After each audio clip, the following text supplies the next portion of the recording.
question. If you are not religious, if you don't believe in God, if you're not a Christian, can you tell me why?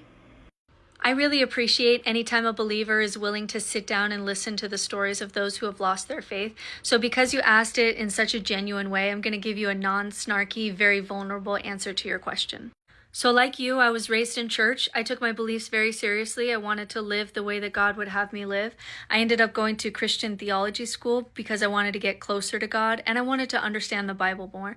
And what happened in theology school is that I lost my faith, and I didn't choose to, and I didn't want to. I had no desire to. It would really mess up my life. I was married to someone who was a believer. I was raising children as a believer. I was a seminary teacher, so my job was dependent on me believing. I really did not want to lose my faith.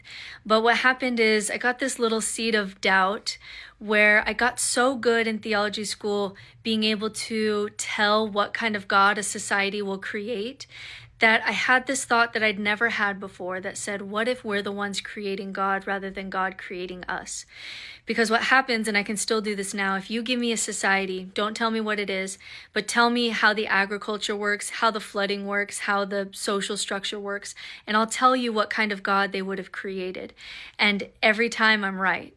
And then you can even get to the individual level. Tell me your core values, tell me about your personality, and I'll tell you what kind of God you believe in or what kind of God your brain would have created, because we all have different conceptions of God. And I got so good at being able to guess, even in the Bible, something will change in the society, and then all of a sudden the theology changes or the God changes, that I just began to see this as a human project. And for the first time in my life when I was in theology school, I did something really scary. It took a lot of bravery.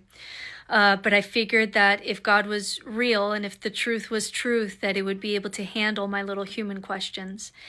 And I began to ask the question, what if there are better explanations for this? In the same way that if someone in your life had schizophrenia, you probably wouldn't say they have demons in them. We have a better explanation for that now. We say they have schizophrenia. And I started to look at that not just for mental illness, but and germ theory and things like that. But I started to look at religion from a human point of view, from a sociology point of view and a psychology point of view and an anthropology point of view.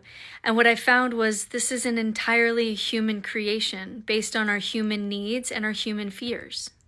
And once I put on that lens, which I didn't want to, because again, I didn't want to lose my faith, I had to admit to myself that the secular reasons for the way the world works and the way people are and the way we do what we do and the reasons behind religion were better reasons. They were better. They made more sense.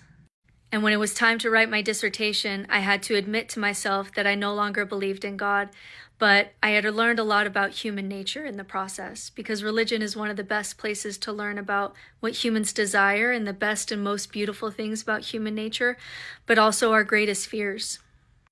And once you have that bravery to actually look at spiritual experience, religion, scapegoating, superstition, all the things that we do in religion, ritual, awe, transcendence, if you look at things from the side of science, from the side of secularism, to see how they explain it or to see how it makes sense, it's going to be a better explanation than whatever explanation is in the Bible or in Christianity. It just makes more sense. And it's also more moral to take full responsibility for your moral actions and try to live a good life with no thought of reward than to put your moral sins onto someone else, to throw goats or virgins or gods into volcanoes in order to appease angry and jealous gods. It's much more moral to live a good life because it's a good thing to be a good person, just for the sake of you knowing what it's like to suffer. So because it felt more good to be outside of the church and more true to be outside of the church, and truth and goodness are really important to me, that helped me to leave the church, even though at the time I lost everything.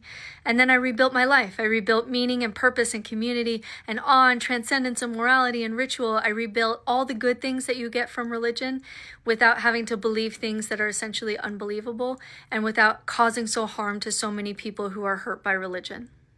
So that's my story, and I really appreciate you listening to people who have lost their faith or who are non-religious. To this day, my family's never asked me. They've never asked me why I've left, and that's still very painful. So you just asking that question feels a lot more Christian than most of the Christians in my life.